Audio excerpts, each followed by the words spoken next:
خادم حسین رضوی ایک آیت مبارکہ پڑھتے تھے جس کا ترجمہ یہ ہے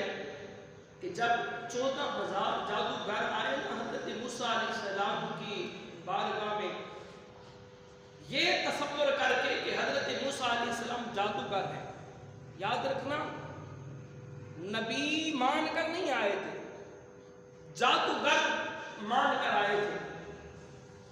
تو جب آئے نا 14,000 جادوگر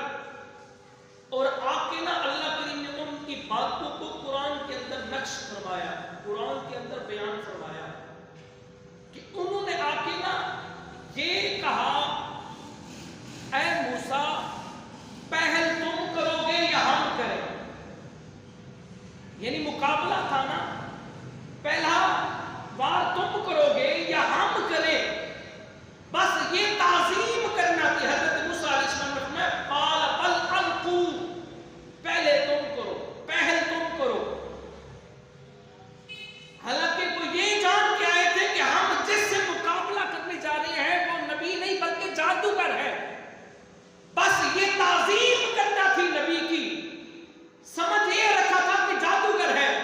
اللہ کریم کو یہ ادا بڑی پسند آئی، ایک نبی کی یہ تعظیم کی کہ پوچھ لیا اے موسیٰ پہل تم کرو گے کہ ہم کریں، بس یہ پوچھنا تعظیم کرنا تھا حضرت موسیٰ علیہ السلام کی۔ تو اللہ